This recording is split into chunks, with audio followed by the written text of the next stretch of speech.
बोलिए सद्गुरुदेव की जय, परमपिता परमात्मा की जय, अवतारधारी महापुरुषों की जय। छठ पूजा अक्षय नवमी एवं प्रबोधिनी एकादशी महापर्व के लिए समस्त बंधुओं को मंगलमय शुभकामनाओं के सहित हार्दिक बधाई।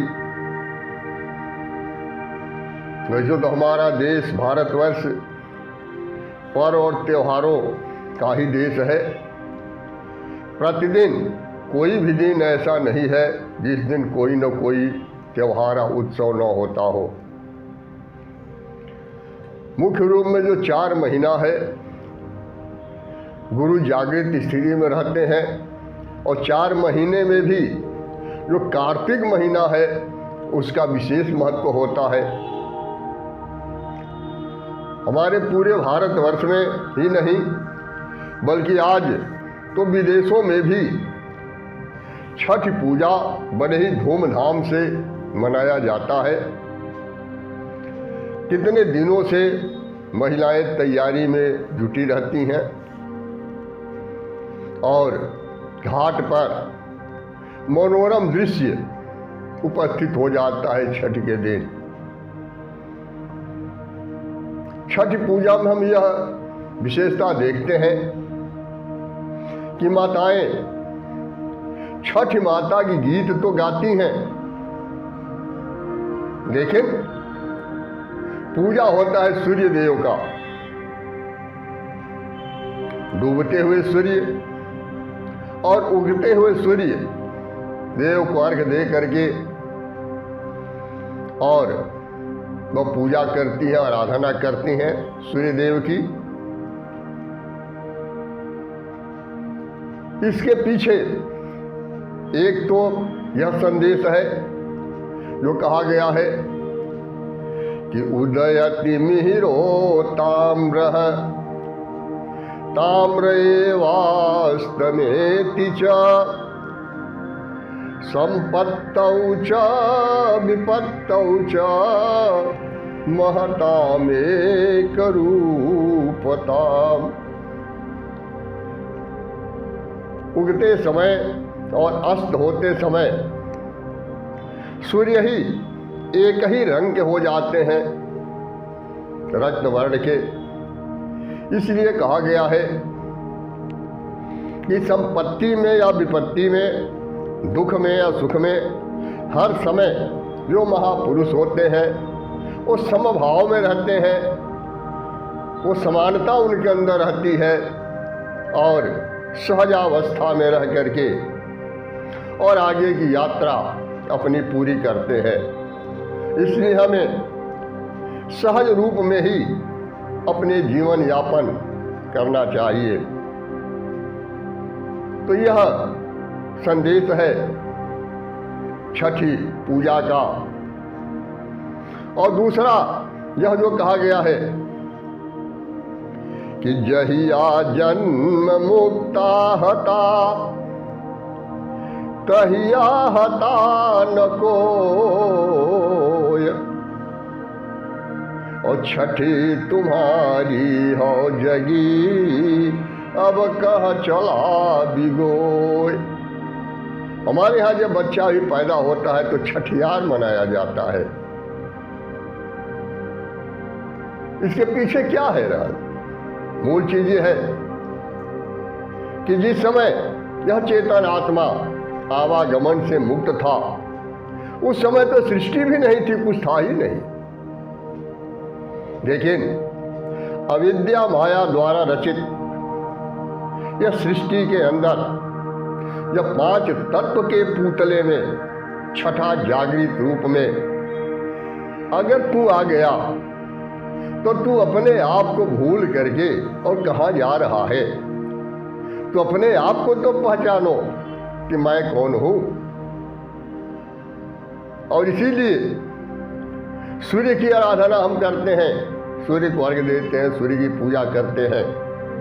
कि सूर्य हमारे प्रत्यक्ष देवता है, बाह्य रूप में प्रकाश के वो पुंज है, और सूर्य के द्वारा ही सृष्टि मानी जाती है। संपूर्ण सृष्टि की उत्पत्ति ही सूर्य से हुई है, इसलिए कश्यपी सृष्टि भी कहा जाता है। तो सूर्य प्रत्यक्ष देवता है, इसलिए सूर्य की उपासना करते हैं। और बाह्य रूप में सूर्य को उपासना करते हुए आंतरिक जगत में अपने आप को पहचानने के लिए मुख्य उद्देश्य है कि आखिर मैं कौन हूं। यह विद्या माया द्वारा रचित यह 5 तत्व का पुतला है, और इस पुतले के अंदर हम उलझे हुए हैं। तो अपने आप को पहचानने के लिए यह अविद्या माया आदि शक्ति की आराधना हम करते हैं। यही छठी देवी है, छठी माता है, और इनकी आराधना करते हुए हम उस प्रकाश के पुंज सूर्य देव की आराधना करते हैं। और इसके बाद अक्षय नवमी कहा जाता है। ये अक्षय नवमी का महापर्व होता है, और इस अक्षय नवमी के महापर्व पर हम लोग यह आंवला वृक्ष के नीचे भोजन बनाना, आंवला वृक्ष के नीचे प्रसाद ग्रहण करना। तो आंवला का विशेष महत्व होता है, क्योंकि आंवला को धात्री फल कहा जाता है। ये जो जितने भी पौष्टिक तत्व हैं, सारे तत्व एक आंवला के अंदर पाए जाते हैं। नवमी अक्षय होती है, इसका क्षय कभी नहीं होता। अगर हम देखेंगे तो अंक 9 ही होते हैं। शून्य से अंक की उत्पत्ति होती है, और 1 से 9 तक यह अंक होते हैं।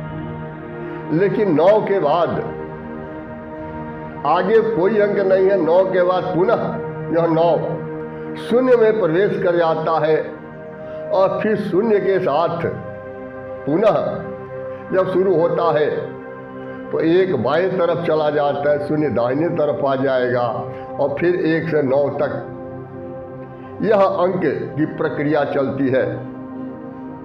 तो अंक भी 1 से 9 तक ही है।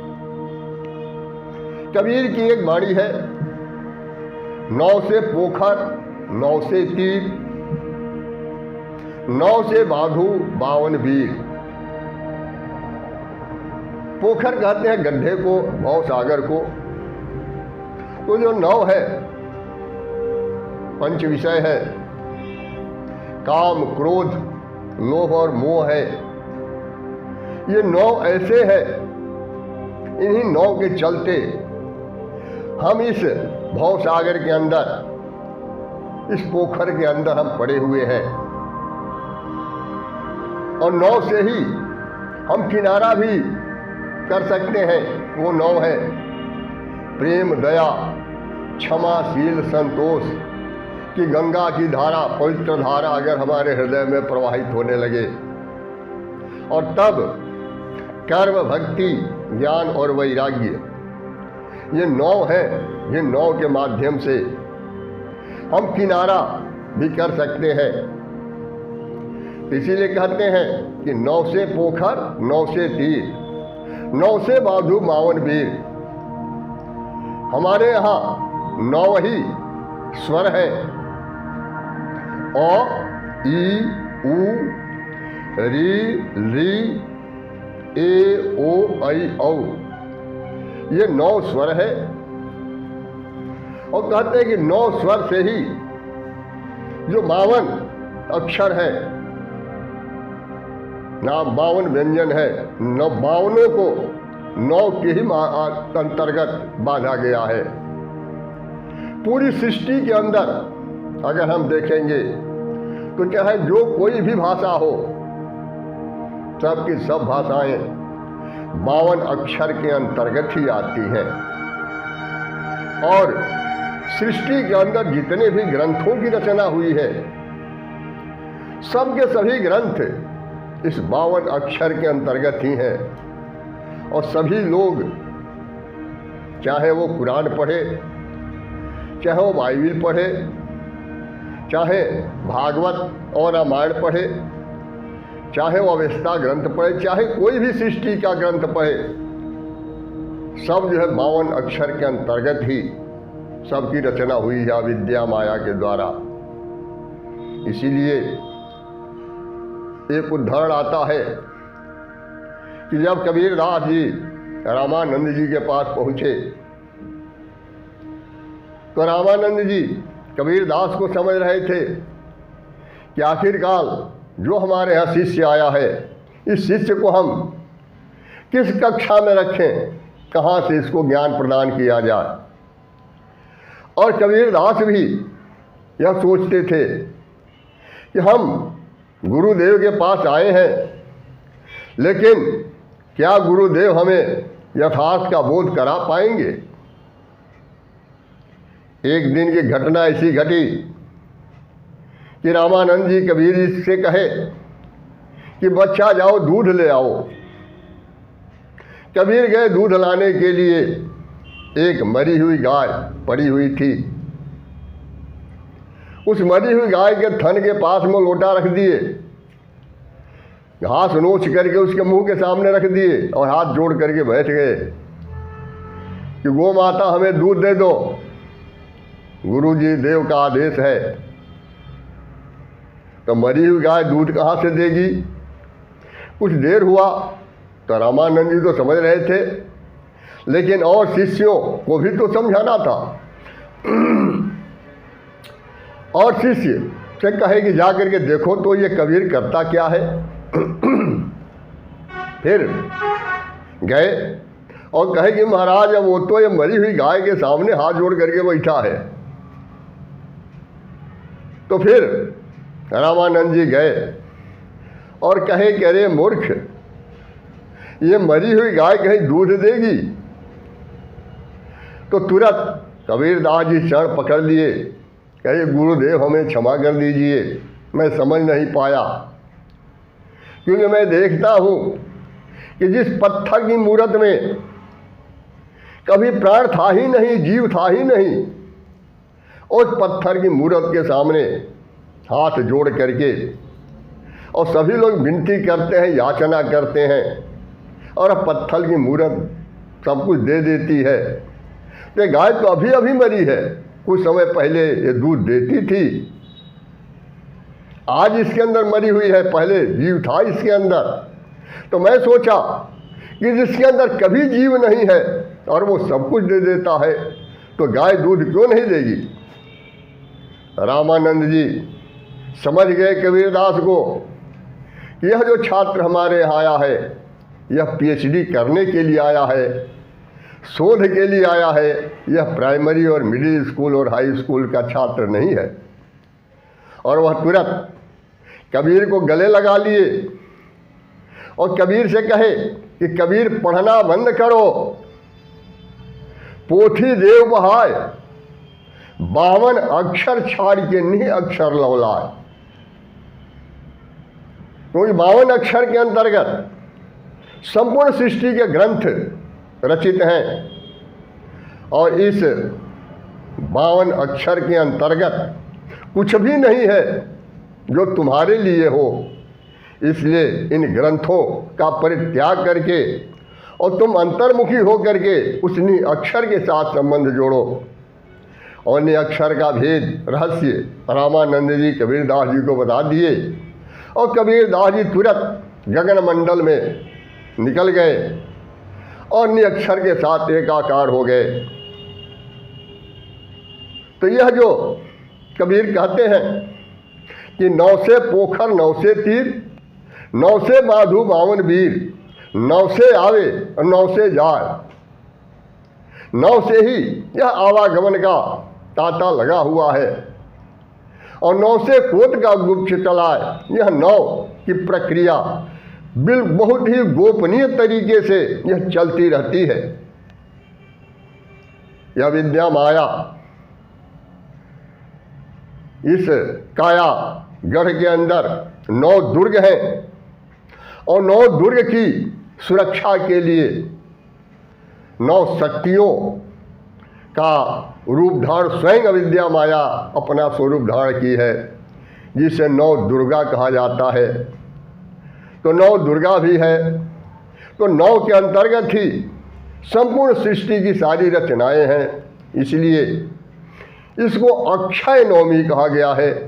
यह नवमी जो है अक्षय होती है और इसीलिए इस दिन हम आंवला वृक्ष के नीचे बैठकर प्रसाद ग्रहण करते हैं और सुमिरन करते हैं, आत्मचिंतन करने का प्रयास करते हैं। इसके बाद फिर प्रबोधिनी एकादशी का व्रत। प्रबोधिनी एकादशी इसी दिन भगवान विष्णु योग निद्रा का परित्याग करके और पुनः जागृत की स्थिति में आ जाते हैं और आज के एकादशी के दिन से कर्मकांड का सारा कार्यक्रम शुरू हो जाता है। इसीलिए यह 4 महीना हमारी भारतीय संस्कृति में दिया गया है ज्ञान कांड के लिए कि 4 महीना गुरु जागृत स्थिति में रहते हैं, इसलिए गुरु के सानिध्य में रह करके और गुरु के निर्देशानुसार यथार्थ का बोध करने का प्रयास करो, अपने आप को जानने का प्रयास करो कि आखिर मैं कौन हूँ, क्योंकि यह अवसर पुण्य ना मिले दुर्लभ नर्तन पाए, फिर से यह अवसर नहीं मिलेगा मनुष्य तन का। ये मनुष्य तन अगर पाए हो तो कम से कम अपने आप को पहचानने की कोशिश करो, क्योंकि फिर 4 महीने के बाद 8 महीना पुनः कर्मकांड का है। अब 8 महीने में सभी लोग अपने अपने कर्म धंधे में फंस जाएंगे। किसी को लड़के का विवाह करना है, किसी को लड़की की शादी करनी है, किसी को कुछ करना है, अनेक प्रकार के क्रियाकलापों में वो जीवनचर्या में व्यस्त हो जाएंगे और यह समय अब व्यतीत हो रहा है। 4 महीने का समय ऐसे ही व्यतीत हो जाता है, लेकिन हम कभी अपने होश में नहीं आ पाते। ठीक उसी तरीके से हमारी भारतीय संस्कृति में 7 दिन का समय है। 7 दिन के समय में भी 3 दिन तो सूर्य का है और 3 दिन चंद्रमा का है। रविवार, मंगलवार और शनिवार यह सूर्य का दिन है। इन सोमवार, बृहस्पतिवार और शुक्रवार यह चंद्रमा का दिन है। लेकिन बुधवार खाली दिन है। देहात की अनपढ़ औरतें भी इतना जानती थी और कहा करती थी कि बुध खाली दिन है। बुधवार के दिन कोई भी सांसारिक काम या मांगलिक काम या कुछ भी नहीं करना चाहिए, क्योंकि बुधवार बुद्धत्व प्राप्ति के लिए प्रदान किया गया है। तो हमारी भारतीय संस्कृति के अंदर कर्मकांड अगर है तो हर क्षण पर हमें आत्मबोध करने के लिए, आत्मज्ञान के लिए अवसर प्रदान किया जाता है। लेकिन हम इतने जकड़े हुए हैं कि हम उस अवसर का लाभ नहीं उठा पाते और यह समय क्षण क्षण बीतता चला जा रहा है सपने की तरह से, और जरा भी हम समझ नहीं पाते। इसलिए यह अनुरोध है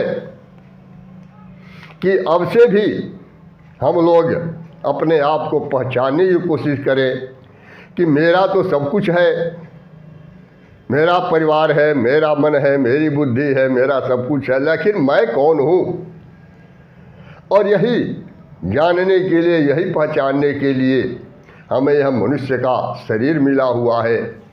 और इसी के लिए हर कदम पर सद्गुरु परमेश्वर आपके साथ मौजूद हैं। एक पल के लिए भी वह सद्गुरु परमेश्वर आपसे अलग नहीं है। हाँ, गुरु के सानिध्य में रह करके ही हम उस परमेश्वर के साथ साक्षात्कार भी कर सकते हैं। इसलिए यह समय ऐसे ही खोने का नहीं है, बल्कि इसका सदुपयोग करिए। बोलिए सद्गुरुदेव की जय, परमपिता परमात्मा की जय, अवतारधारी महापुरुषों की जय। ज्ञानी को, ध्यानी को, गुप्त को, प्रगट को, सकल संत समाज को सत्य नाम साहेब।